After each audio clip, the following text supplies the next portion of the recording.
kekuatan yang baru, api yang baru untuk kita bisa menjalani kehidupan di awal bulan ini. Mari kita bersatu dalam doa. Bapa yang baik, Tuhan Yesus Kristus dan Roh Kudus, berikan Kau Tuhan, kami bersyukur Tuhan atas pernyataan-Mu Tuhan selama ini Tuhan. Ya, sungguh-sungguh Tuhan, Kau telah menyertai kami Tuhan, dan kami terima kasih Bapa. Dan kami mau mengucap syukur Tuhan pada hari ini Tuhan. Kami mau mengangkat sembah kami Tuhan, pujian kami Tuhan, syukur kami Tuhan, dan bersorak-sorai bagi Engkau mengajar kami Tuhan. Dan biarlah Tuhan pada hari ini Tuhan kami bisa memberikan segala yang kami punya Tuhan. Dan biarlah Tuhan pada hari ini Tuhan Kau lindungi kami Tuhan dari segala yang jahat Tuhan, sehingga kami bisa berfokus Tuhan untuk mendengarkan apa yang Kau mau Tuhan untuk kami lakukan Tuhan. Terima kasih Bapa, terima kasih Tuhan.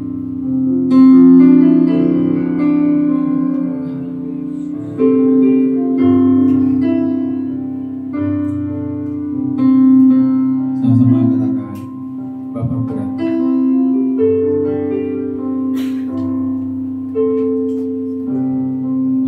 Bapakku datang menyembahmu di sini. Ku percaya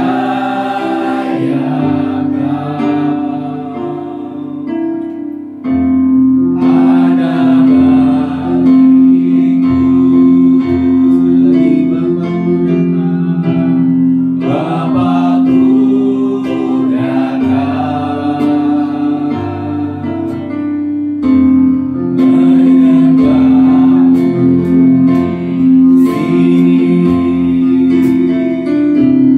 Ku percaya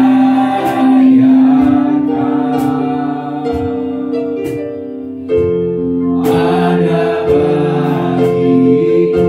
Katakan tak usah takut, tak usah aku takut, sebab Kau sertaku.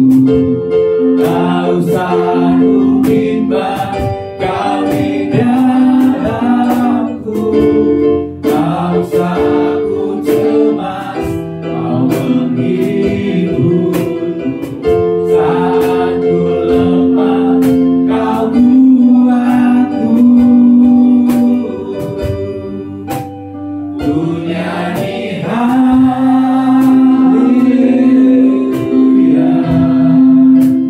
ku nyanyi haleluya.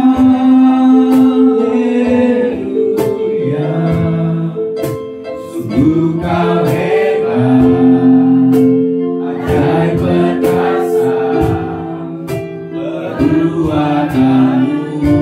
Sekali lagi ku nyanyi haleluya, ku nyanyi haleluya,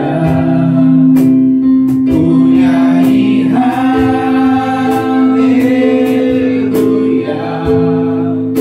Sungguh Kau hebat, ajaib perkasa, perbuatanmu.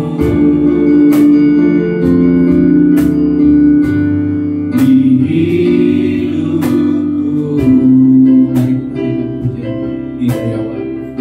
Sama-sama katakan Bapakku datang. Bapakku datang menyembahmu di sini. Ku percaya Kau ada bagiku. Tak usah ku takut, tak usah ku takut, sebab Kau sertaku. Tak usah ku bimbang, Kau di dalamku. Tak usah ku cemas, Kau menghiburku. Saat ku lemah, Kau kuatku. Ku nyanyi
Siap memuji Tuhan. Haleluya.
Tuhan, amin. Semuanya percaya nggak sih di sini kalau kita ini semuanya adalah anak-anak Tuhan yang lebih dari pemenang? Amin. Katakan kamu lebih dari pemenang, tos kanan kirinya dan belakangnya.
Boleh kita sama-sama angkat tangan kita, tepuk tangan sebentar. Boleh sama-sama kita katakan, kita lebih dari pemenang, tak lebih dari pemenang. Tutup tangannya. Lebih dari pemenang, kamu lebih dari pemenang. Tunjuk diri kita. Lebih dari pemenang. Lebih dari, sekali lagi ke semuanya. Kamu lebih dari pemenang, kamu lebih dari pemenang. Jalan di pihak kita, siapa dapat tertawa. Kita lebih dari pemenang. Haleluya. Di pihak kita, siapa dapat melawan. Kita lebih dari pemenang. Haleluya. Haleluya. Ibadah hatinya, Yesus saja segala raja. Haleluya. Kita gerejanya, kita lebih dari pemenang. Kamu lebih dari pemenang. Kamu lebih dari pemenang. Sekali lagi kita lebih dari pemenang. Berikan kembali nama Tuhan. Haleluya. Oke, saya undang Bapak Ibu Saudara duduk.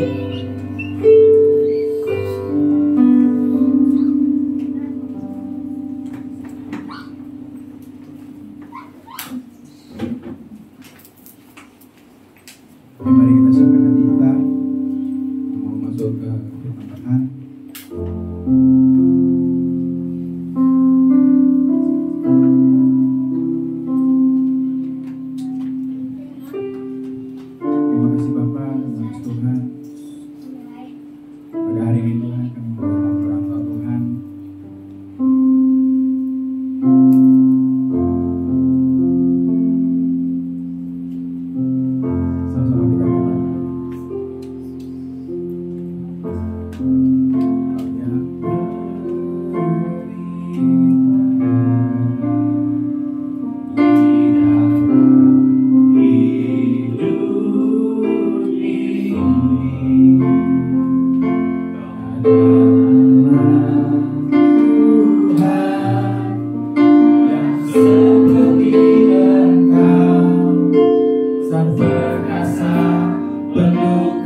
Selalu setiap tuturnya luluh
untuk berteduh. Setiap lidah mengaku bahwa Yesus Raja, Yesus Tuhan, Yesus yang berkuasa. Kau yang berdaulat, Kau Tuhan yang berkuasa, Tuhan yang ajaib, Tuhan yang termulia. Haleluya, haleluya. Dengan senang hati kami menyembah Tuhan. Terima kasih Bapa. Hari ini Tuhan, kami ada di tempat ini. Kami mau menyembah Tuhan, Raja di atas segala raja. Ibadah ini adalah ibadah-Mu. Engkau adalah tuan rumah. Engkau yang bertahta di atas puji-pujian umat-Mu. Engkau yang hadir di tengah umat Tuhan pada saat kami bersekutu dan beribadah. Oleh sebab itu Tuhan, mari Roh Kudus, Engkau ambil alih ibadah ini. Engkau bekerja dengan cara-Mu yang besar dan luar biasa. Kami rindukan hadirat Tuhan. Kami rindukan lawatan Tuhan, menjamah segenap hati dan pikiran kami, mengubah hidup kami, sehingga kami senantiasa diperbaharui. Semangat kami diperbaharui, gairah kami diperbaharui, sehingga kami semakin rindu, semakin lapar, semakin haus akan Tuhan dalam seluruh kehidupan kami. Kami membutuhkan Engkau Tuhan, sebab Engkau adalah Raja Tuhan yang berkuasa atas hidup kami. Engkau memegang segala sesuatu. Engkau menjadikan segala sesuatu dari yang tidak ada menjadi ada. Dan Engkau sanggup melakukan perkara-perkara besar dalam hidup kami. Hari ini Tuhan, kembali kami merendahkan hati kami. Kami rindu akan firman Tuhan. Mari Roh Kudus berikan kami hikmat, wahyuan. Berikan tanah hati kami tanah yang subur, supaya kebenaran yang kami dengar sungguh-sungguh termeterai dalam hati dan pikiran kami. Dan hidup kami akan terus menghasilkan buah-buah yang lebat dan terus menjadi berkat karena Tuhan yang hidup dan tinggal di dalam kami. Terima kasih Bapa. Kami mengikat setiap pekerjaan iblis yang mencuri kebenaran firman Tuhan. Kami sepakat mengikat segala pekerjaan kegelapan itu dalam nama Tuhan Yesus Kristus. Dan kami lepaskan anugerah, hikmat, berkat Tuhan di tengah-tengah ibadah kami hari ini. Terima kasih Bapa, berbicaralah ya Tuhan, sebab kami hamba-hamba-Mu siap mendengarkannya. Dalam nama Tuhan Yesus, kita semua yang siap mendengarkan firman bersama-sama katakan amin. Beri kemuliaan bagi Tuhan. Haleluya. Puji Tuhan. Shalom. Apa kabar? Luar biasa. Luar biasa. Amin. Ya, hari ini Bapak Ibu Saudara kita masuk dalam bulan April, minggu pertama di bulan ini. Dan minggu depan kita akan merayakan Paskah, yaitu hari kebangkitan, ya, kebangkitan Yesus dari antara orang mati. Nah, tema bulan ini Bapak Ibu Saudara bicara tentang kemenangan di dalam Kristus. Jadi kita akan melihat bagaimana bulan-bulan ini kita mengalami kemenangan demi kemenangan karena Yesus sudah menang. Amin. Kalau Yesus sudah menang, kita pun juga akan memperoleh janji-janji Tuhan itu. Nah, tema untuk minggu ini saya akan sharingkan firman Tuhan dengan tema berkat di balik pergumulan. Mari sama-sama katakan tema ini 1, 2, 3. Berkat di balik pergumulan. Ya, mari kita lihat dalam 2 Korintus pasal yang keempat. Bapak Ibu Saudara, kita akan membaca bersama dalam 2 Korintus pasal yang keempat, ayat yang ke-7 sampai dengan ayat yang ke-18. Ya, lumayan panjang, tapi nggak apa-apa, kita akan baca firman Tuhan dengan bersemangat. Amin. Yang semangat katakan amin. Amin. Luar biasa. Oke. Satu akan baca ayat 7, Bapak Ibu Saudara ayat 8, kita bergantian sampai ayat 18.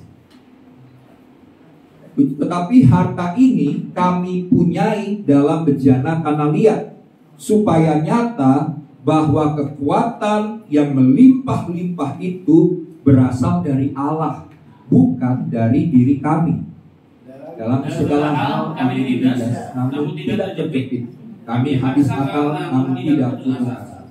Kami dianiaya, namun tidak ditinggalkan sendirian. Kami dihempaskan, namun tidak binasa.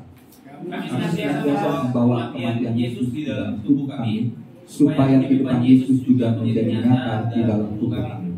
Sebab kami yang masih hidup ini terus-menerus diserahkan kepada maut karena Yesus, supaya juga hidup Yesus menjadi nyata di dalam tubuh kami yang fana ini. Maka demikianlah mewakili dalam diri kamu dan hidup dia di dalam kamu. Namun karena kami memiliki roh iman yang sama, seperti ada tertulis, aku percaya sebab itu aku berkata-kata, maka kami juga percaya, dan sebab itu kami juga berkata-kata. Karena kami tahu bahwa Ia yang telah membangkitkan Tuhan Yesus akan membangkitkan kami juga bersama-sama dengan Yesus, dan Ia akan menghadapkan kami bersama-sama dengan kamu pada dirinya.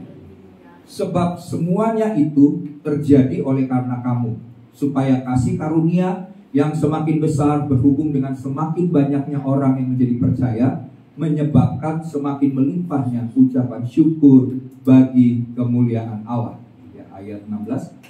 Sebab itu kami tidak kalah hati, tetapi meskipun manusia lahiriah kami semakin merosot, namun manusia batiniah kami dibarui dari sehari ke sehari. Sebab penderitaan ringan yang sekarang ini mengerjakan bagi kami kemuliaan kekal yang melebihi segala-galanya, jauh lebih besar daripada penderitaan kami. Sebab kami tidak memperhatikan yang kelihatan, melainkan yang tak kelihatan, karena yang kelihatan adalah sementara, sedangkan yang tak kelihatan adalah kekal. Ya, Bapak Ibu Saudara, kalau kita lihat ayat yang kita sudah baca tadi tentang pergumulan Rasul Paulus dalam pelayanannya, dia seringkali mengalami banyak penderitaan, banyak mengalami aniaya oleh karena pengiringannya kepada Kristus. Ya, dan hal itu diucapkan dalam kehidupannya, bahwa sekalipun dia mengalami banyak kelemahan, banyak penderitaan, banyak aniaya, Rasul Paulus tidak menjadi lemah, tidak menyerah, tidak putus asa. Ya, dalam ayat yang kita baca tadi, khususnya di dalam ayat yang ke-8, dikatakan begini. Ya, firman Tuhan berkata begini. Dalam segala hal kami ditindas, namun apa? Terjepit. Amin. Saya cuma begini. Tapi tidak terjepit. Kami habis akal namun putus asa. Amin. Tidak. Kami habis akal namun tidak putus asa. Kami dianiaya namun ditinggalkan sendirian. Tidak ditinggalkan sendirian. Dan yang terakhir, kami dihempaskan namun tidak binasa. Nah, seringkali banyak orang Kristen kebalikannya, Bapak Ibu Saudara, ya. Waktu kita sedang mengalami ditindas, kita terjepit. Waduh, kita rasanya kalau ditindas kan menderita, ya.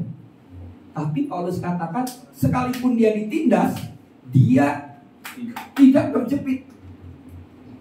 Sekalipun dia habis akal, udah bingung, udah nggak tahu lagi jalan keluarnya bagaimana, caranya bagaimana, ya. Pernah kan Bapak Ibu Saudara ngalamin bagaimana udah ke sana kepentok, ke sini kepentok, depan belakang, ya, kiri kanan, udah nggak tahu lagi jalannya.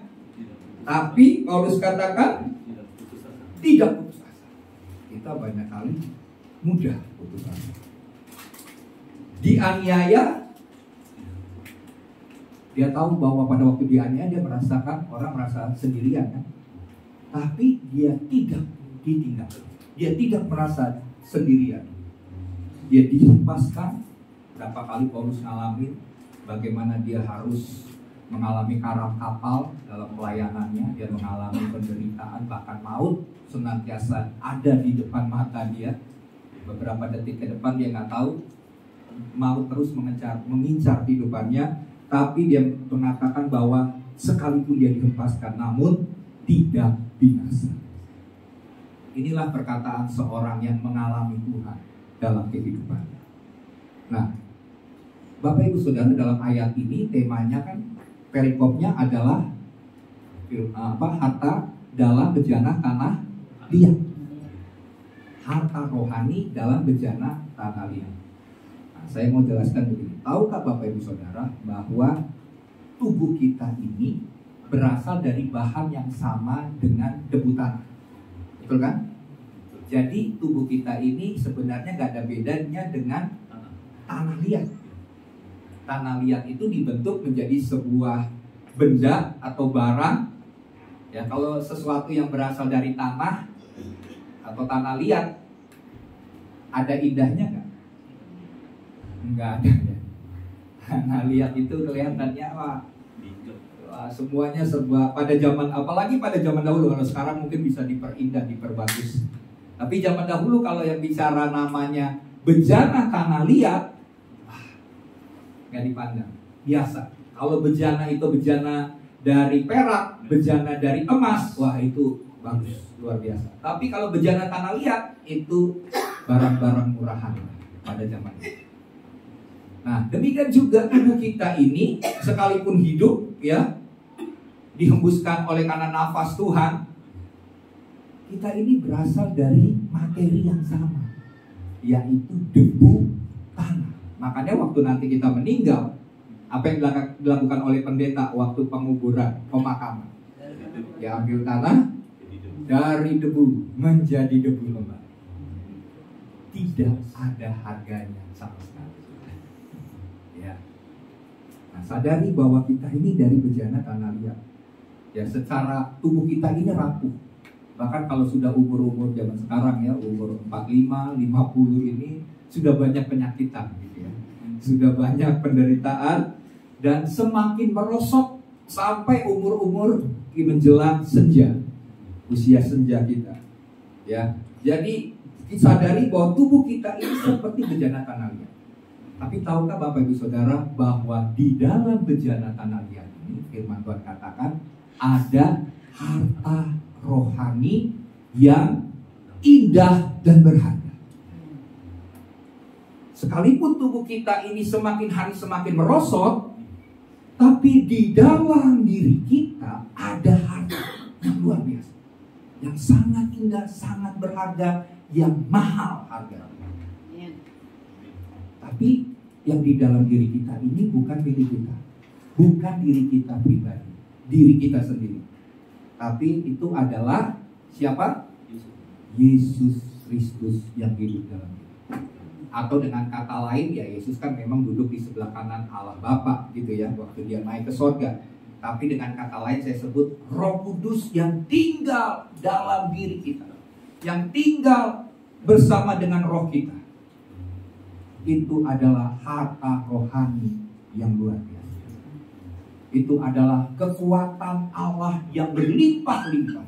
Itu adalah kuasa Tuhan, terang Tuhan, kemuliaan Tuhan yang bersinar, yang bercahaya, yang mengalir dalam diri kita. Itu yang akan kita pancarkan dalam kehidupan kita sebagai orang Kristen. Jadi Bapak Ibu Saudara ingat gak waktu zaman masih muda, sekarang sih masih muda juga sama seperti saya gitu ya. Waktu kita dulu disuruh sama orang tua saya ingat suruh kalau nabung itu masukin celengan.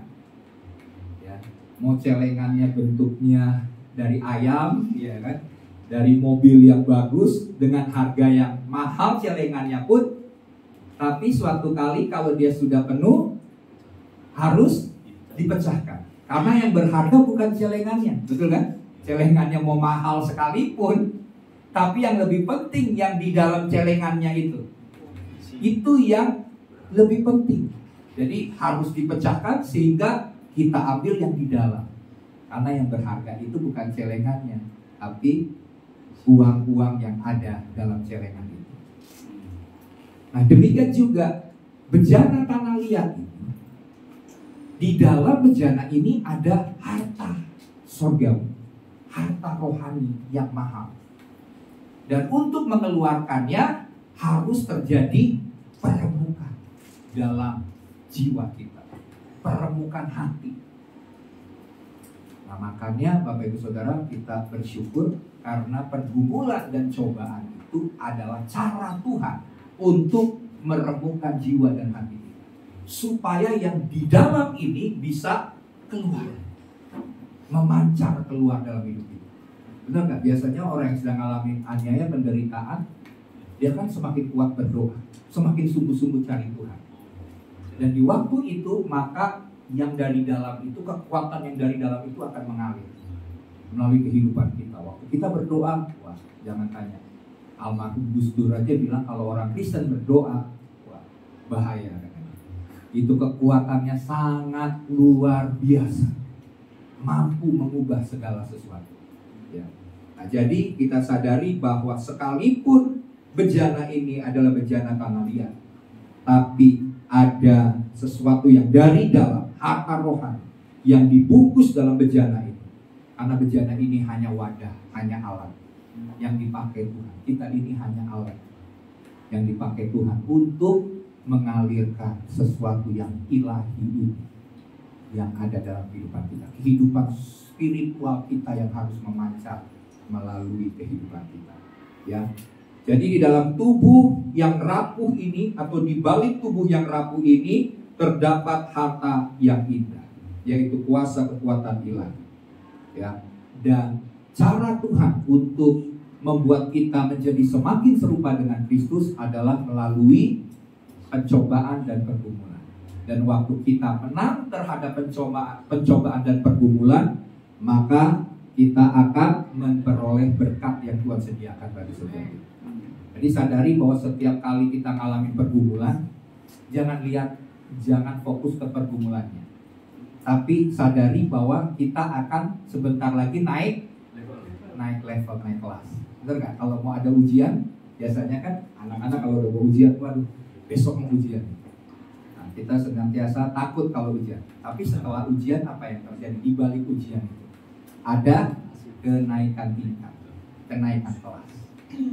Ya, semakin berat tantangan yang kita alami, kita tahu kita akan naik level. Tuhan sudah menyediakan yang luar biasa atas kehidupan kita, dan cara untuk membentuk pribadi yang di dalam diri kita menjadi seperti Kristus melalui pergumulan dan cobaan.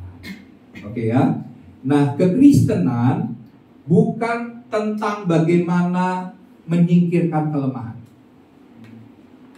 Maka Tuhan katakan di tengah kelemahanmu, di situ kekuatanku bekerja secara sempurna. Jadi kita harus bahasa kalau pemerintahan dulu waktu menghadapi pandemi, kita harus bersahabat dengan pandemi. Maksudnya ya, kelemahan itu adalah bagian dari kehidupan kita sepanjang hidup kita. Tuhan izinkan ada kelemahan. Supaya apa? Supaya kekuatan Tuhan bekerja sempurna melalui kelemahan kita. Ya, kekristenan juga bukan tentang manifestasi kuasa ilahi yang luar biasa. Itu bagian, tapi itu bukan hal yang paling utama. Ya. Tetapi manifestasi kehidupan ilahi melalui kelemahan itulah yang paling utama dalam kekristenan. Amin. Jadi Tuhan mau melalui kelemahan kita, melalui penderitaan, melalui pergumulan, melalui cobaan yang kita alami, Tuhan akan memanifestasikan kehidupannya melalui hidup kita. Itu yang paling penting dalam kita mengalami pergumulan dan pencobaan di sepanjang hidup kita. Jadi di balik setiap pergumulan ada pelajaran yang berharga, ada berkat yang akan diberikan Tuhan kepada setiap kita. Amin. Jadi jangan lihat pergumulannya, tapi lihat berkat yang sedang menanti di depan kita. Ya, kalau kita lihat pergumulannya, terus kita gagal untuk menghadapi pergumulan itu, kita kehilangan berkat. Tapi waktu kita lihat di balik pergumulan ada berkat, kita lewati pergumulan itu dengan sikap hati yang benar, dengan respon yang tepat, supaya berkat itu kita terima. Kalau kita tidak berespon, bereaksi dengan benar, dengan tepat, dengan sikap hati yang benar ketika mengalami pergumulan, maka berkat yang kita harapkan itu tidak pernah kita terima. Ya. Jadi mari kita punya sudut pandang yang sama dalam melihat pergumulan. Memang nggak mudah, tapi itu yang Tuhan janjikan. Ada banyak ayat yang bicara tentang hal itu. Ya, tentunya kita sudah dengar beberapa minggu lalu tentang hal-hal itu. Sama seperti kisah Yakub. Suatu hari Yakub akan bertemu dengan Esau, ya. Dia bertemu, dia berada di satu tempat yang bernama Penil. Nah, waktu dia mau bertemu dengan Esau, apa yang dilakukan oleh Yakub? Dia bergumul. Karena ini bukan perkara mudah. Dia tahu bahwa Esau marah kepadanya karena dia sudah mengambil hak kesulungan. Esau berusaha untuk membunuh Yakub. Jadi waktu itu, waktu mau bertemu ini, dalam hati Yakub ini dia takut, dia khawatir, dia bergumul, dia berdoa sama Tuhan. Tuhan, bagaimana ini saya menghadapi itu? Dan setelah dia bergumul, di dalam Alkitab dikatakan dia bergumul dengan seseorang, ya. Dia bergulat dengan seseorang itu. Saya percaya seseorang itu adalah malaikat Tuhan. Ya. Dan waktu dia bergumul, dia berdoa, dia minta Tuhan berikan saya kekuatan. Terus dia bergumul selama dikatakan sebelum fajar menyingsing. Malaikat ini bilang, wah ini dia nggak bisa ngalahin. Nggak bisa ngalahin, cerita dalam Alkitab ini ya. Tidak bisa mengalahkan Yakub. Karena apa? Karena Yakub begitu berjuang untuk menang dalam pergulatan itu, dalam pergumulannya.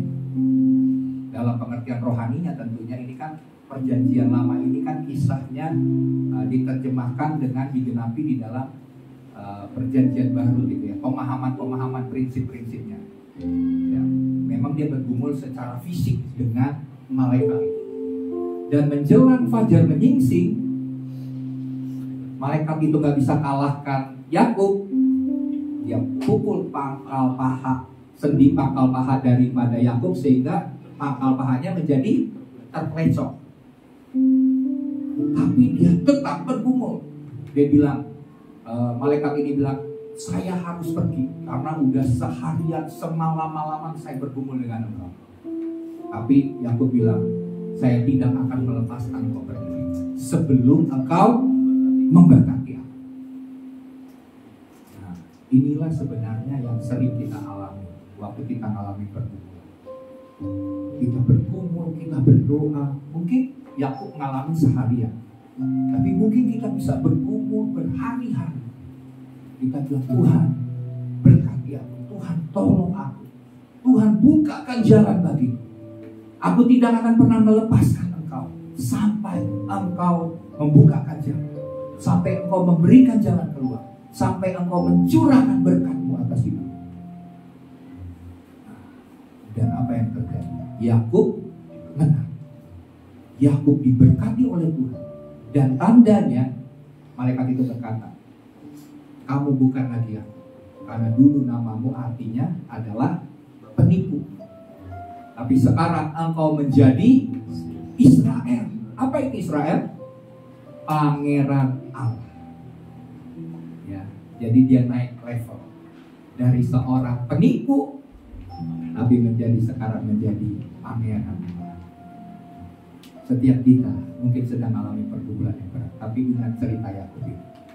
Kita bergulat, kita bergumul, kita berdoa, dan kalau kita kuat, kita tangguh, kita sabar, ya, kita setia, kita tetap bersungguh-sungguh berdoa mencari Tuhan, maka pada waktunya Tuhan akan memberkati. Karena di balik pergumulan ada berkat yang Tuhan sediakan. Ya, jadi kita perlu memiliki sikap hati yang benar dalam menghadapi pergumulan untuk memperoleh berkat seperti yang dilakukan oleh Rasul Paulus. Nah, kita lihat apa yang dilakukan oleh Rasul Paulus sehingga dia memperoleh berkat di dalam pergumulannya. Yang pertama adalah membiarkan Yesus hidup dalam kita. 2 Korintus 4 ayat 10-11 firman Tuhan berkata begini.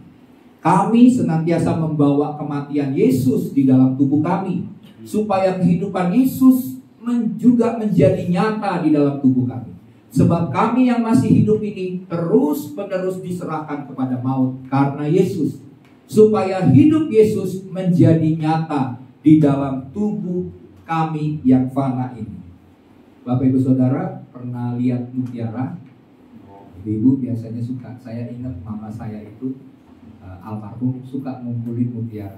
Saya pikir apa sih yang bagus dengan mutiara ini ya? Karena saya pikir bentuknya nggak terlalu menarik bagi diri saya. Tapi setelah saya dewasa saya ngerti, wah ternyata mutiara ini harganya lumayan mahal ya. Nah kenapa mutiara itu mahal harganya? Bapak Ibu tahu mutiara itu dari apa? Dari kerang tiram, ya. Nah, kerang tiram ini kan dia punya semacam apa? Cangkang ya, cangkang yang terbuka sedikit. Dan ada benda asing yang masuk dalam cangkang apa? Tiram itu. Benda asing itu bisa pasir, bisa bahan organik yang lain atau parasit yang masuk. Dan waktu masuk ada semacam perlawanan dari tiram itu, sehingga dia membuat sebuah mantel atau yang disebut nakri ya bahasanya gitu ya. Dan setelah 5 atau 6 tahun atau yang paling cepat ada 1-3 tahun, maka benda yang merupakan barang asing, objek asing ini yang masuk ini berubah menjadi mutiara. Prosesnya ini jadi ada semacam perlawanan sebenarnya untuk membuat mutiara itu mutiara itu menjadi indah. Ya, tiram itu sebenarnya nggak menginginkan benda asing itu masuk dalam cangkangnya. Jadi terjadi proses perlawanan sampai akhirnya menjadi sebuah mutiara. Demikian juga Bapak Ibu Saudara, kalau kita mau mengalami sebuah kemuliaan Tuhan, kita harus mengalami kadang-kadang pergumulan yang berat.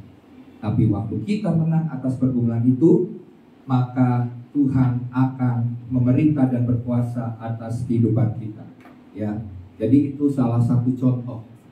Nah, dalam beberapa kasus, ya, dalam kasus mutiara atau tiram itu, kerang tiram itu, objek asing itu yang masuk itu seringkali turut melukai bagian dari tubuh tiram. Ya. Terus objek asing itu bagi tubuh tiram sebagai potensi ancaman, sehingga nakre itu membungkus benda padat itu sehingga menjadi mutiara. Itu prosesnya terjadi selama 5-6 tahun, saya sudah katakan ya. Nah, pergumulan pencobaan hidup kita jika direspon dengan sikap hati yang benar akan membentuk hidup kita menjadi seperti Kristus. Amin, Bapak Ibu Saudara ya. Nah, kehidupan Yesus yang mengalir dalam hidup kita akan mengikis semua kedagingan, karakter kita yang buruk, dan menjadikan kita memiliki karakter Kristus yang penuh dengan kesetiaan dan kesabaran dalam menanggung penderitaan, aniaya, sehingga kita menjadi murid Kristus yang tangguh, yang kokoh, dan yang kuat. Amin. Nah, jadi di sini kita lihat ada proses untuk membentuk pribadi Kristus itu dalam hidup kita. Jadi biarkan Kristus yang dalam diri kita ini memancar melalui kehidupan kita. Lewat pergumulan, orang akan melihat bahwa sungguh Yesus hidup dalam hidup kita. Ya, jangan waktu kita mengalami pergumulan, reaksi kita negatif, yang kelihatan bukan Yesus, tapi dikatakan, wah, orang ini kedagingan, orang Kristen hidup dalam kedagingan. Wah, kita memuaskan kedagingan kita. Kita bilang, wah, tak dululah gereja oke, hari Minggu saya ibadah. Tapi kalau namanya ini soal perkara kedagingan, wah, saya gak kuat. Nah, akhirnya yang kelihatan bukan Kristus di dalam kehidupan orang Kristen, tapi kedagingan kita, manusiawi kita, yang sama seperti orang dunia. Padahal Tuhan mau kita yang sudah lahir baru, dibaharui di dalam Kristus, seharusnya memancarkan sikap, karakter Kristus dalam hidup kita. Ya, jadi izinkan Yesus bekerja, Yesus mengerjakan perkara-perkara besar dalam hidup kita. Itulah harta rohani yang ada dalam hidup kita. Oke, yang kedua, secara singkat yang kedua, mempercayai kuasa kebangkitan Kristus. Ya, 2 Korintus 4 ayat 14 berkata begini. Karena kami tahu bahwa Ia yang telah membangkitkan Tuhan Yesus akan membangkitkan kami juga bersama-sama dengan Yesus. Dan Ia akan menghadapkan kami bersama-sama dengan kamu kepada dirinya. Nah, yang kedua, kebangkitan Kristus adalah bukti akan kuasa Allah yang telah menang atas segala pergumulan dan atas maut atau kematian. Amin. Nah, sebagai orang percaya, sebagai orang Kristen, firman Tuhan berkata, sebagaimana Kristus sudah mati dan bangkit, demikian juga kita yang percaya kepada Yesus juga mengalami kuasa kebangkitan Kristus. Ada kuasa kebangkitan, kuasa yang sama yang membangkitkan Yesus dari dunia orang mati, terus naik sampai ke takhta Allah, duduk di sebelah kanan Allah Bapa. Coba bayangkan prosesnya, dari maut, dari kerajaan maut, dia naik sampai surga tingkat keberapa? 3 atau tingkat ke-7 ya. Ada yang mengatakan bahwa surga itu tingkatannya nggak sampai 3, 7, sampai naik ke tingkat ke-7. Kuasa itulah yang membuat Yesus akhirnya duduk di sebelah kanan Allah Bapa. Dan kuasa kebangkitan yang sama itu, yang tidak terbatas, kekuatan ilahi, kuasa ilahi yang tidak terbatas, yang berlimpah-limpah itu ada di dalam kehidupan kita. Ya, dan itu juga diberikan bagi setiap kita. Jadi alami hal-hal besar bersama dengan Tuhan. Ya, seperti kebangkitan Kristus, kita sudah menang bersama-sama dengan Kristus. Kebangkitan Yesus memberikan harapan dan kekuatan bagi setiap kita. Karena kuasa yang sama itu sedang bekerja di tengah-tengah kehidupan kita. Saya melihat, Bapak Ibu Saudara, bagaimana kuasa kebangkitan Tuhan itu bekerja sangat luar biasa. Ada beberapa kesaksian yang kita bisa dengar bagaimana orang yang mati bisa dibangkitkan. Kuasa apa yang bisa membuat orang yang mati itu bisa dibangkitkan? Hanya kuasa yang membangkitkan Yesus itu yang bisa membuat orang yang mati menjadi bangkit kembali, hidup kembali. Nah, kalau kita sadari bahwa kita pun juga punya kuasa untuk membangkitkan orang mati, karena perintah Tuhan katakan tanda-tanda ini menyertai orang percaya. Kamu akan menumpangkan tangan atas orang sakit dan orang sakit itu menjadi sembuh. Kamu akan mengusir setan-setan. Kamu akan membangkitkan orang mati. Jadi kuasa yang dahsyat itu. Kita harus mempercayai kuasa kebangkitan Tuhan. Karena kita sudah duduk bersama-sama dengan Kristus di tahtanya. Amin. Karena Kristus sudah naik, dia duduk di sebelah kanan Allah Bapa. Demikian juga nanti kalau kita setia, kita tetap mencari wajah Tuhan, kita juga akan didudukkan bersama-sama dengan Tuhan di sebelah kanan Bapa. Tapi kalau kita tidak setia, kita meninggalkan Tuhan, kita menjadi murtad, maka kita akan berada di sebelah kiri, yang artinya neraka. Kita tidak diterima dalam kerajaan Allah. Nah, kalau Tuhan sudah diterima, Yesus yang menjadi yang sulung sudah diterima duduk di sebelah kanan Allah Bapa. Bukan saja karakternya, tapi kuasanya juga akan menyertai kita. Kita punya karakter Kristus, kita juga punya kuasa Kristus yang dahsyat dalam hidup kita. Ya, dalam pelayanan-pelayanan saya juga beberapa kali melakukan pelayanan pelepasan ya, Bapak Ibu Saudara. Seringkali waktu kami melakukan pelayanan pelepasan, Tuhan yang gerakin kami untuk mendoakan orang-orang yang memang Tuhan perlihatkan sedang terikat.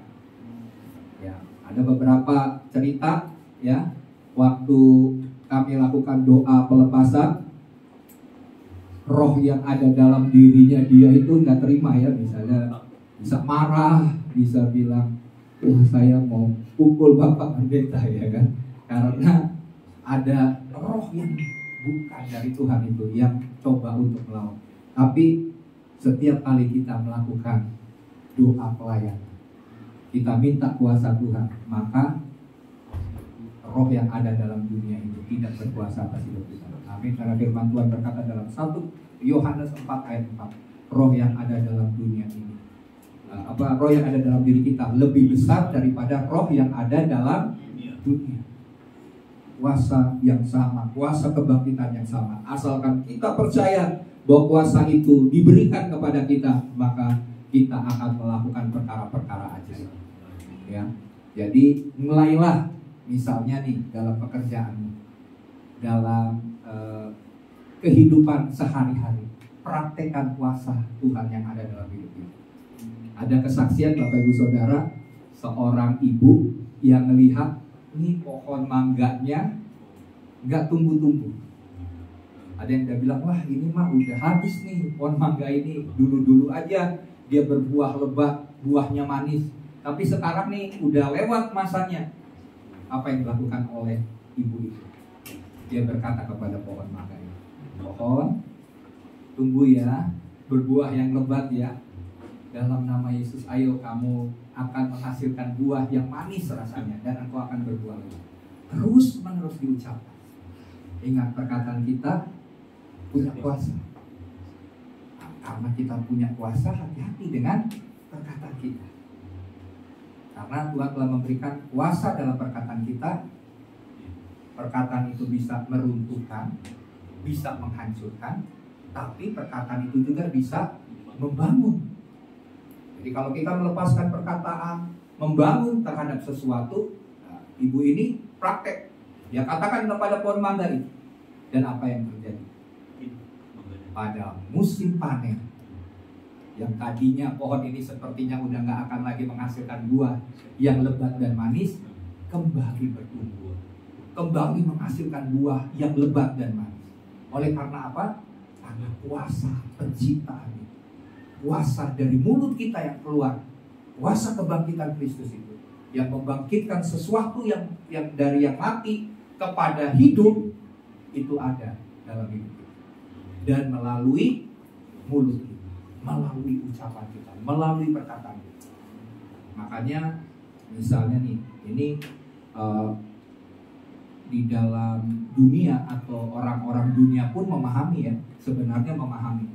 Kalau seseorang anak setiap hari kita katakan dengan kata-kata negatif, kata-kata yang jelek, suatu saat anak itu akan menjadi seperti yang kita ucapkan. Ya, jadi mulai kita berkata-kata yang benar, berkata-kata yang positif, berkata-kata yang baik, berkata-kata yang membangun, karena ada kuasa penciptaan dalam mulut kita. Apalagi orang Kristen, orang dunia aja bisa mengalami itu. Karena kenapa? Iblis memeteraikan perkataan orang. Jadi kalau misalnya dia berkata, orang dunia ini berkata-kata yang jelek, maka iblis langsung tangkap kata-kata itu dan menjadikan itu terjadi dalam kehidupan orang-orang di luar Kristen. Tapi waktu kita yang punya kuasa ini berkata-kata yang buruk, wah, iblis malah senang. Iblis bilang, wah, kamu yang mengatakan itu, saya akan buat orang itu hancur dan binasa habis karena perkataan. Ya, jadi mulailah untuk mempercayai ada kuasa kebangkitan Tuhan, dan pergunakan mulut kita, kata-kata kita dengan benar untuk menciptakan segala sesuatu, membangun segala sesuatu, sehingga perkara-perkara besar terjadi dalam hidup kita. Hanya kalau dalam doa, Bapak Ibu Saudara, saya lebih banyak doanya ini saya ucapkan semua perkataan berkat. Saya lepaskan shalom, ya, maksudnya perlindungan, pemeliharaan, penyediaan. Saya ucapkan, makanya kalau doa-doa saya agak lengkap gitu ya. Kenapa? Karena saya mau hal itu terjadi dalam kehidupan jemaat. Oke. Nah, yang ketiga adalah melihat dengan mata iman. Paulus melihat situasi, pergumulan, persoalan yang dihadapi, dia tidak melihat dengan yang kelihatan, sesuatu yang di depan mata, enggak. Tapi dia melihat sesuatu yang lebih daripada mata fisiknya melihat, yaitu dia menggunakan mata iman. Mari lihat dalam 2 Korintus 4 ayat 17-18. Firman Tuhan berkata begini, ayat 17-18. Itu ayat 7 ya. Ya. Oke, nah bagi kami kemuliaan kekal yang melebihi segala-galanya jauh lebih besar daripada penderitaan kami. Sebab kami tidak memperhatikan yang kelihatan, melainkan yang tak kelihatan. Karena yang kelihatan adalah sementara, sedangkan yang tak kelihatan adalah kekal.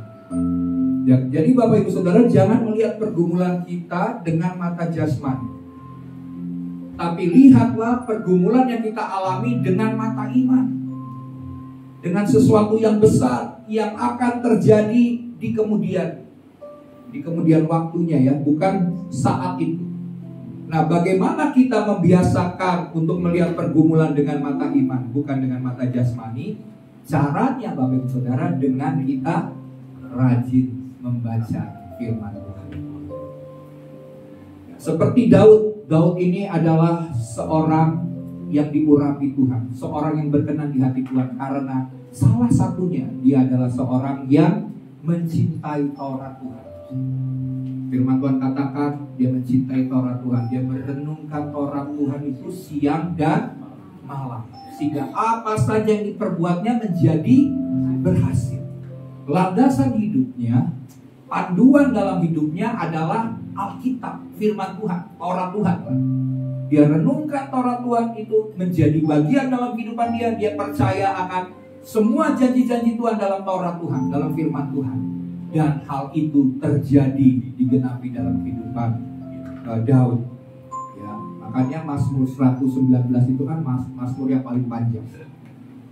Itu bicara soal apa? Mencintai firman Tuhan. Ya, itu adalah pengalaman hidup daripada Daud tentang firman Tuhan. Dan dikatakan bahwa yang pertama adalah rajin baca firman Tuhan, terus yang kedua adalah dengan bergaul dengan orang-orang yang melek rohani. Apa itu melek rohani? Melek rohani itu artinya orang-orang yang diurapi Tuhan.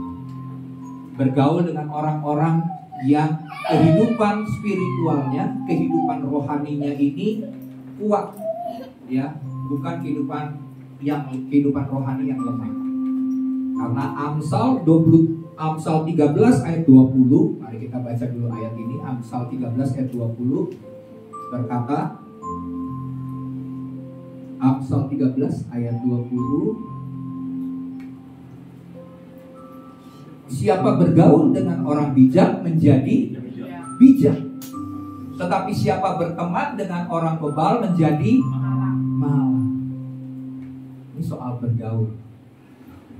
Firman Tuhan juga berkata pergaulan yang buruk merusak kebiasaan yang baik. Kita bergaul dengan orang bijak jadi pintar, benar kan? Kita lihat, wah, ini orang ngomongnya hebat juga ya, pengetahuannya luas, hikmatnya luar biasa di dalam menghadapi masalah. Nah, kalau kita bergaul dengan orang itu, kita pun akan menjadi bijak. Tapi kalau kita bergaul dengan orang bebal, orang yang mudah susah diatur, susah dikasih tahu, firman Tuhan katakan bukannya kita juga cuma jadi bebal, tapi kita juga menjadi orang yang malang. Orang yang bukan cuma bebal, tapi akibat daripada perbuatan yang bebal itu adalah jadi orang yang terus mengalami hidup dalam kemalangan. Ya, jadi bergaulah dengan orang yang diurapi, bergaulah dengan orang yang rohani, karena itu akan transfer, ada transfer spirit. Saya cerita ya Bapak Ibu Saudara, bahwa orang yang terkena dampak dari LGBT gitu ya, karena kenapa? Tadi awalnya mereka ini bukan orang yang LGBT, bukan orang yang punya kelainan dalam hal mental, bukan. Sebenarnya mereka orang biasa. Tapi waktu mereka bergaul dengan orang-orang yang demikian, ada transfer spirit. Hidup kita ini mempengaruhi. Kalau pengaruh yang baik itu begitu kuat dalam hidup kita, bisa mempengaruhi orang yang lemah. Ya. Tapi kalau pengaruh dalam diri kita itu kuatnya adalah yang buruk, yang jahat, maka orang lain yang bergaul dengan kita, kalau dia tidak punya kekuatan, dia akan terpengaruh. Jadi kepemimpinan itu kan bicara soal pengaruh. Nah, setiap kita ini sebenarnya punya kuasa, sudah diberikan otoritas, kita punya pengaruh. Nah, tinggal kita mempengaruhi sekitar, bukan dipengaruhi dari luar. Nah, jadi marilah bergaul dengan orang-orang yang punya hikmat, bijaksana, orang yang sungguh-sungguh mencari Tuhan. Ada di dalam sebuah komunitas yang lapar dan haus akan Tuhan, maka hidup kita juga akan menjadi lapar dan haus akan Tuhan. Tapi kalau kita bergaul dengan, maaf nih, orang yang suka gosip, ya, dengan orang yang cuma menjelek-jelekan orang, cuma mematahkan semangat orang, ya, maka kita juga akan ketularan dengan sifat-sifat yang demikian. Tapi saya lihat di sini, wah, jemaat Tuhan di tempat ini luar biasa. Saya bilang luar biasanya karena semua kita berkumpul, ya, rajin ikut komsel, rajin beribadah, rajin mendengarkan firman Tuhan dan mau menghasilkan buah yang lebat. Saya percaya kita ini adalah pemimpin-pemimpin yang memberi pengaruh. Amin. Jadikan hidup kita bermakna, Bapak Ibu Saudara jemaat Tuhan, bahwa hidup cuma sekali. Kita harus jadi berkat. Tuhan sudah berikan kuasa itu, harus kita bawa orang-orang itu semakin dekat dengan Tuhan, ya. Jadi kita jangan melihat dengan mata jasmani, tapi melihat dengan mata iman, ya. Jangan izinkan perkara-perkara sementara membuat kita kehilangan berkat yang kekal, seperti Esau yang menukar rasa lapar, rasa hausnya dengan apa? Semangkuk kacang merah. Jadi waktu dia lihat Yakub sedang bikin kacang merah yang sedap rasanya, wah, wanginya udah kecium. Wah, ini saya lagi dari ladang nih, lagi capek nih, saya pengen nih kacang merah yang segar-segar ini. Tapi Yakub pinter, Yakub bilang gini, boleh saya berikan, tapi ya, berikan hak kesulunganmu kepada saya. Dia bilang, ya biarinlah, apalah arti hak kesulungan itu, nggak ada gunanya bagi saya. Udah berikan itu semangkuk kacang merah. Das, ambil aja itu hak kesulungan.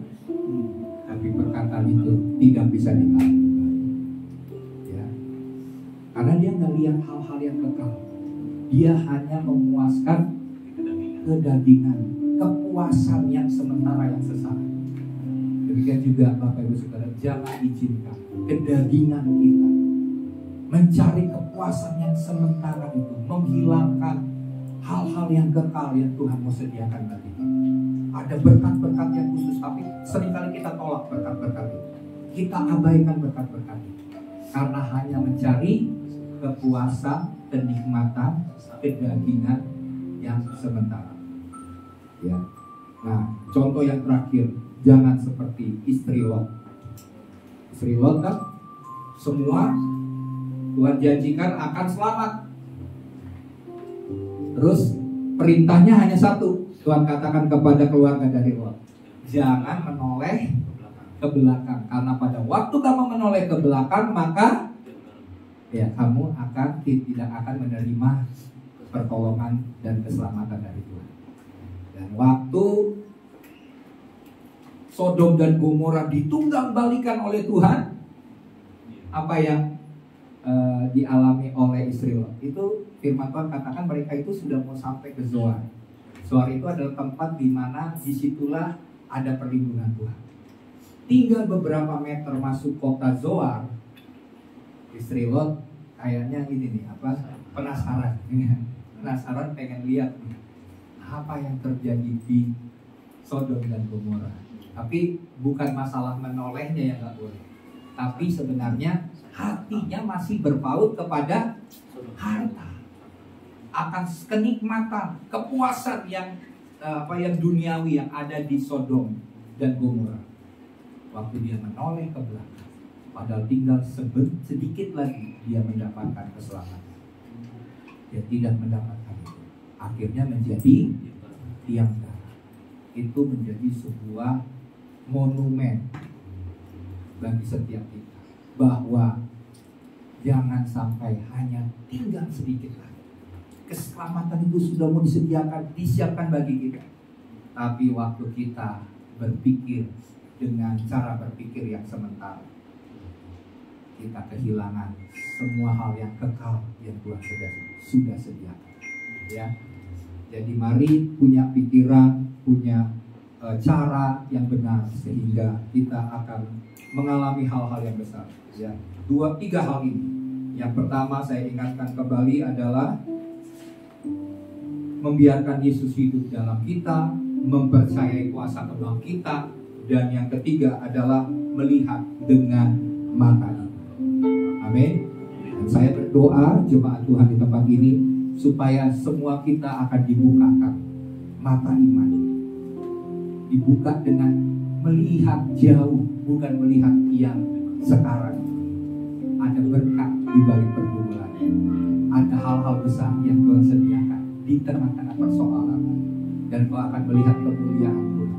Ada penderitaan ringan yang kita alami itu lebih kecil, ya, tidak sebanding dengan kemuliaan kekal yang Tuhan sediakan bagi saudara. Mari kita bangkit.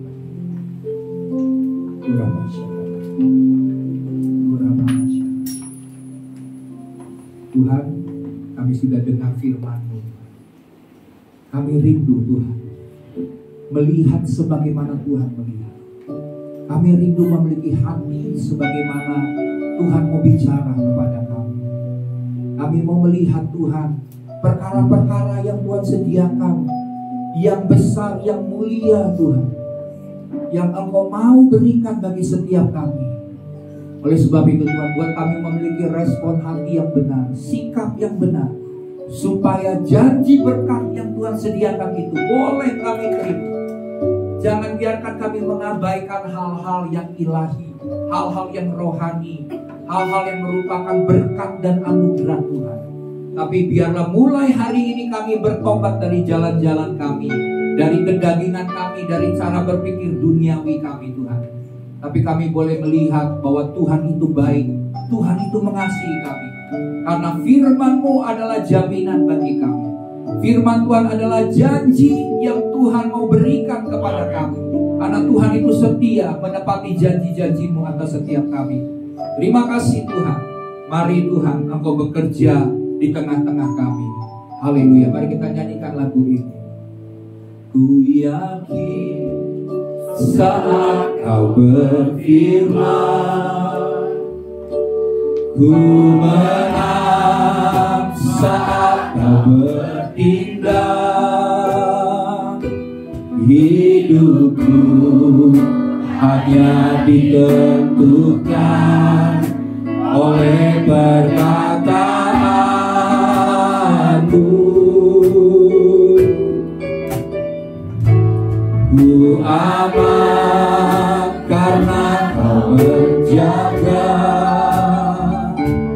Ku kuat karena Kau menopang. Hidupku hanya ditentukan oleh kuasa-Mu. Bagi Tuhan, bagi Tuhan tak ada yang mustahil. Bagi Tuhan tak ada yang tak mungkin. Mujizatnya disediakan bagiku. Ku diangkat dan dipulihkannya. Mari jemaat Tuhan, jika hari ini Engkau mengalami sebuah pergumulan dan persoalan yang berat, hal-hal yang seringkali membuat Engkau menjadi lemah dan putus asa, percayalah bahwa Tuhan itu setia. Kita percaya bahwa satu perkataan firman Tuhan, pada waktu kita mempercayai dan melakukannya dengan iman, maka Tuhan akan mengubah situasi. Tuhan akan melakukan perkara yang besar. Oleh sebab itu mari kita cari perkataan Tuhan, cari firman Tuhan, cari Dia berbicara secara khusus atas hidup.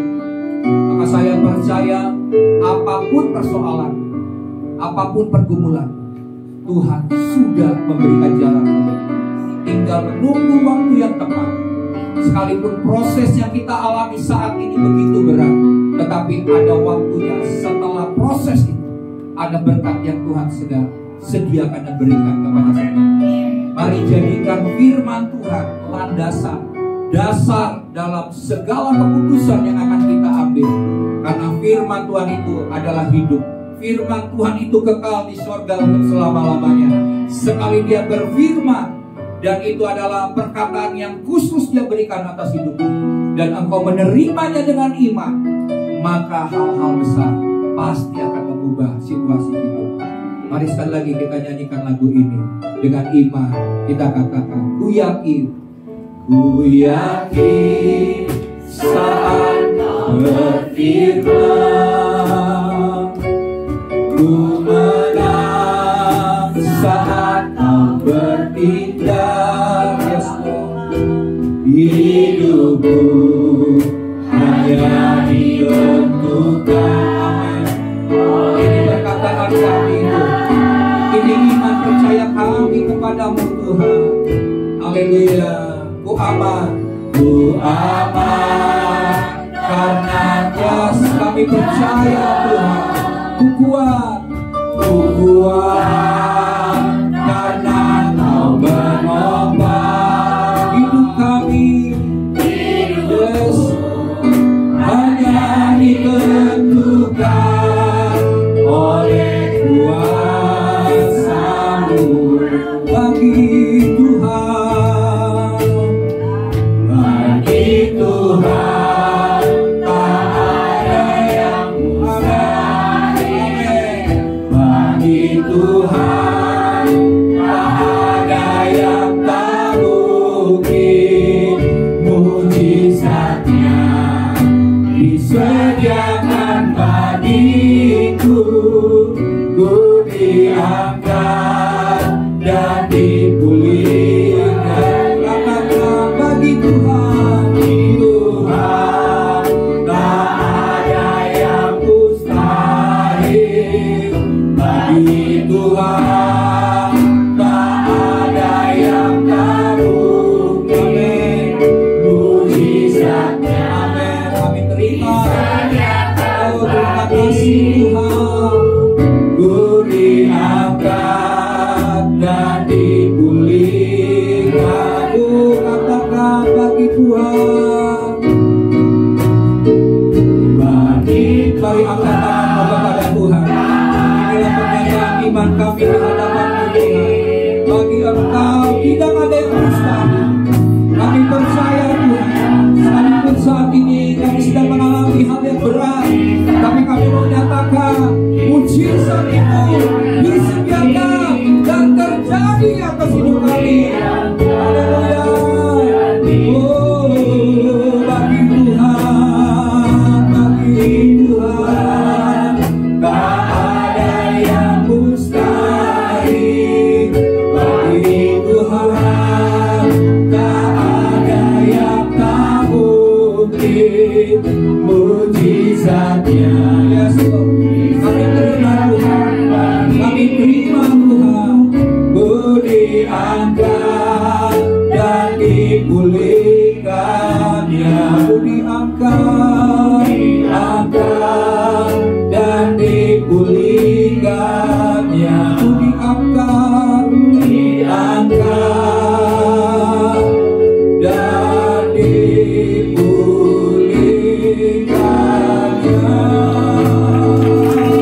Haleluya, haleluya.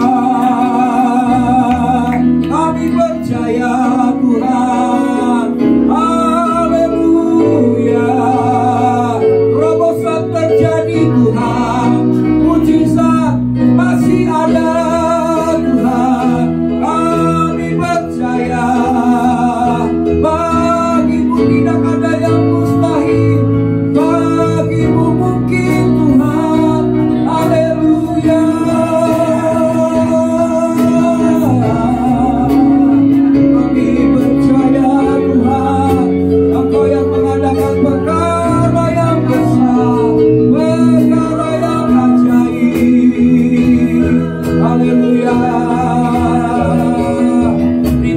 kasih Tuhan, terima kasih Tuhan. Hamba berdoa Tuhan, celingkan mata rohani kami, sebagaimana hamba daripada Elisa melihat, dan sebagaimana Elisa mengatakan bahwa ada begitu banyak pasukan malaikat Tuhan berkeliling dan berkemah di sekeliling kita. Dan tanda itu Tuhan sudah berikan bagi setiap kita. Walaupun itu hanyalah setelapak tangan, tapi Tuhan mampu mengubah segala sesuatunya dari yang tidak mungkin menjadi mungkin. Karena Tuhan mendengar doa-doa kami. Tuhan melihat pergulatan-pergumulan kami. Dan kami sungguh-sungguh mencari Tuhan sampai Tuhan memberkati kami dan mencurahkan anugerahnya bagi setiap kami. Terima kasih Bapa. Hari ini Tuhan, kami akan siap untuk menerima perjamuan Tuhan. Apa yang Tuhan telah sediakan bagi kami. Kami menyadari bahwa hidup kami hanya karena anugerah. Kami menyadari bahwa Engkau sudah menebus kami. Bahkan Engkau sudah mengangkat kami menjadi anak-anak-Mu. Oleh sebab itu Bapa, inilah perjamuan, hidangan yang Tuhan telah sediakan bagi kami. Makanan yang benar-benar makanan dan minuman yang benar-benar minuman, di mana Engkau kembali mengikatkan perjanjian-Mu atas hidup kami. Pada saat kami terima perjamuan ini, untuk duduk seidangan dengan Tuhan. Engkau yang mengurapi kepala kami dengan minyak sehingga piala kami penuh melimpah. Saat ini mari kita angkat roti, kita angkat anggur di atas kepala kita. Dan firman Tuhan berkata, sebab apa yang telah kuteruskan kepadamu, telah aku terima dari Tuhan, yaitu bahwa Tuhan Yesus pada malam waktu ia diserahkan, mengambil roti. Sesudah itu ia mengucap syukur atasnya. Ia memecah-mecahkannya dan berkata, inilah tubuhku yang diserahkan bagi kamu. Perbuatlah ini menjadi peringatan akan aku. Sebelum kita makan, mari kita menyadari bahwa tubuh Kristus, tubuh yang telah dipecah-pecahkan, tubuh yang digantung di atas kayu salib, kepala yang dimahkotai duri, tangan yang dipaku, kaki yang dipaku, bahkan tombak menusuk sampai ke lambungnya sehingga keluar air dan darah. Semua penderitaan yang dialami Yesus di atas kayu salib untuk menebus, untuk menyucikan, untuk menyelamatkan, untuk menyembuhkan segala sakit penyakit ini dan memulihkan hidup kita sehingga gambar diri Tuhan yang rusak menjadi baru, diperbaharui melalui pengorbanan Tuhan. Hari sebelum kita makan, dengarlah firman Tuhan yang berkata, bukankah roti yang kita pecah-pecahkan ini adalah persekutuan dengan tubuh Tuhan? Mari kita makan dengan iman di dalam nama Tuhan Yesus.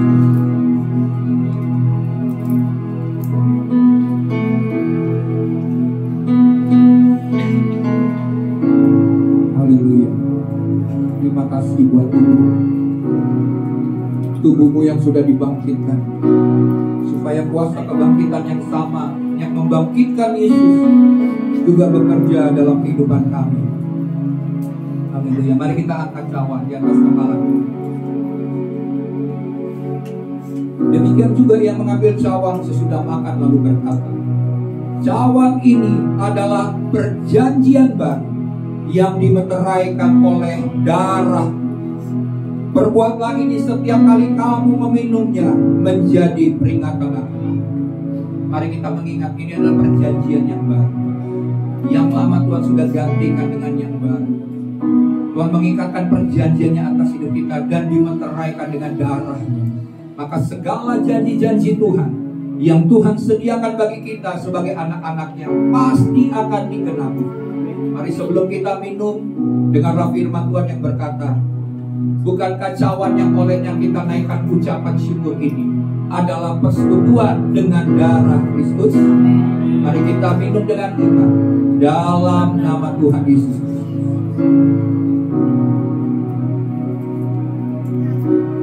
Makasih Tuhan, kami sudah bersekutu dengan tubuh dan darah.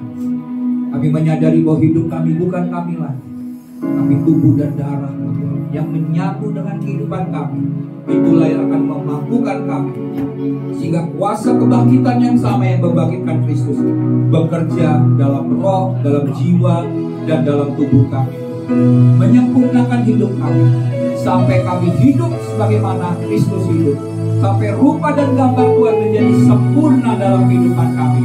Tuhan bekerja memulihkan kehidupan kami, memulihkan keluarga kami, pekerjaan kami, segala sesuatu yang kami kerjakan. Tuhan memberkati dan membuatnya berhasil. Dalam nama Yesus, kita semua yang percaya bersama katakan amin.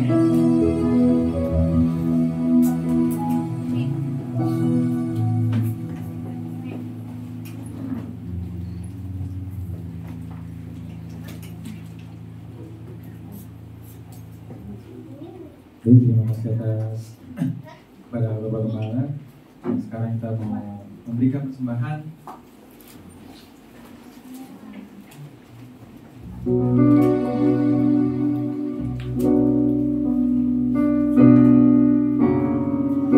Sebelumnya kita ada dua persembahan. Pertama, persembahannya seperti biasanya, persembahan yang umum. Tapi yang kedua ini adalah untuk nanti acara gathering kita di tanggal 18 Mei.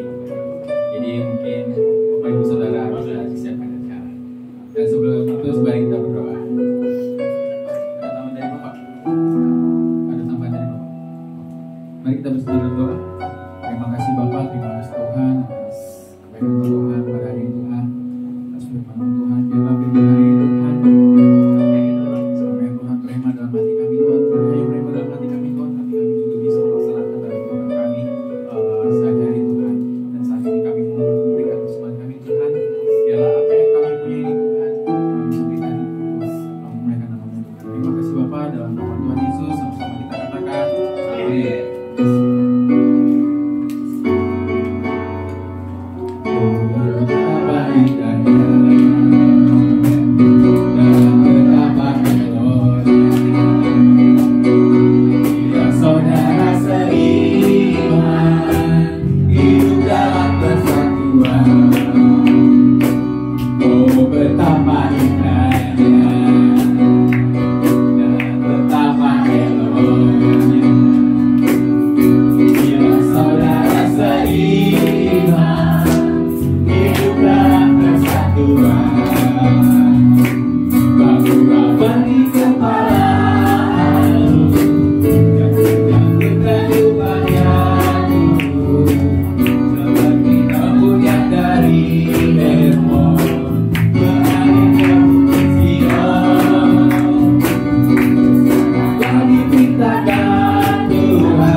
Tutup ibadah hari ini dengan pujian.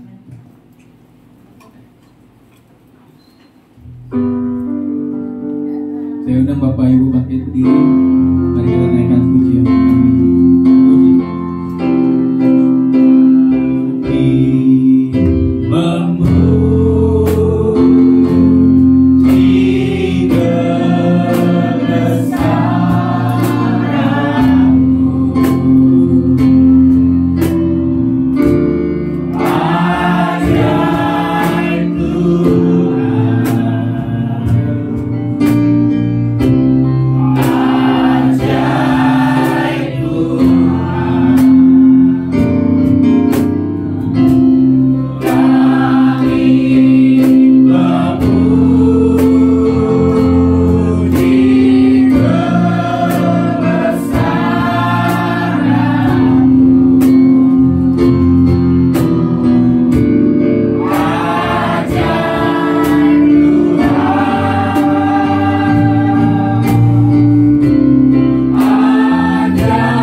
Tuhan yang mulia, Tuhan yang perkasa. Tuhan, kami kagum, kami agungkan Tuhan, Engkau yang sudah melakukan perkara-perkara besar.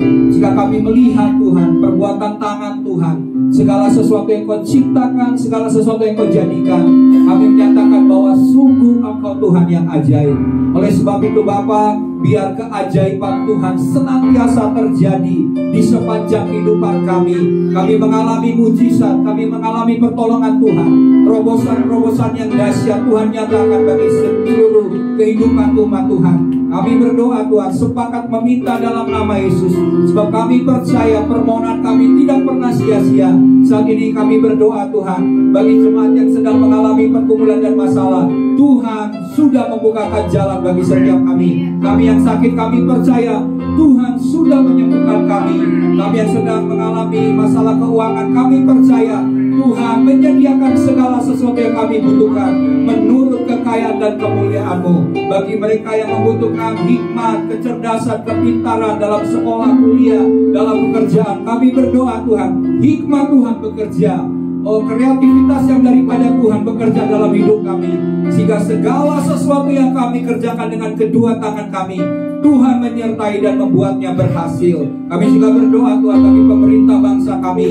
Kami percaya pada saat kami melepaskan berkat Tuhan, maka berkat Tuhan akan turun atas negeri kami Indonesia. Oleh sebab itu Bapak, kami memberkati pemerintah kami, Bapak Presiden Joko Widodo.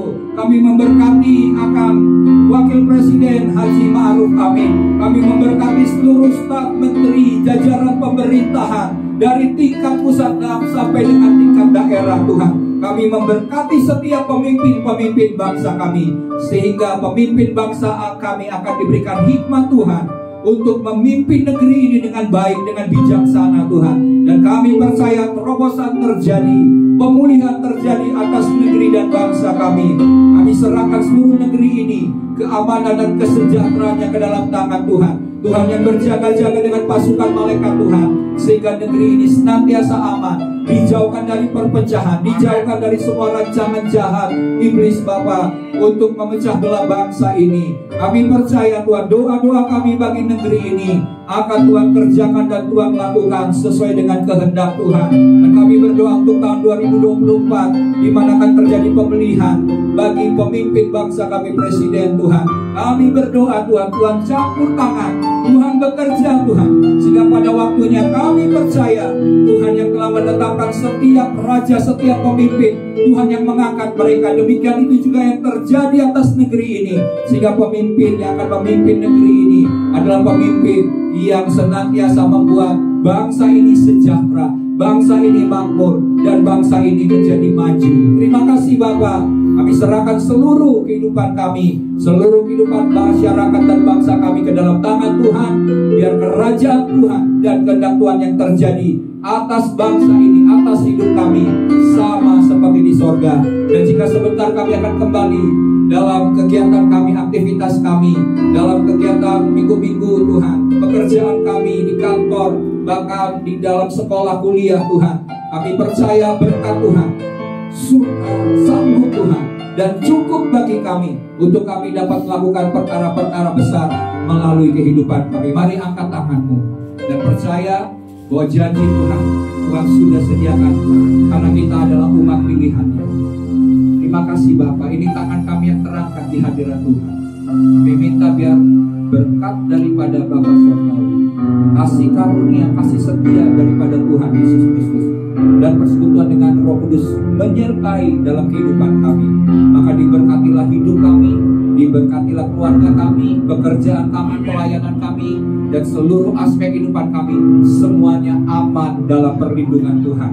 Sampai Tuhan Yesus Kristus datang kedua kali menjemput kami, kami tidak kedapatan bercacat celah, dan kami akan tinggal bersama-sama dengan Tuhan untuk selama-lamanya. Semua kita yang sudah diberkati Tuhan bersama-sama katakan amin.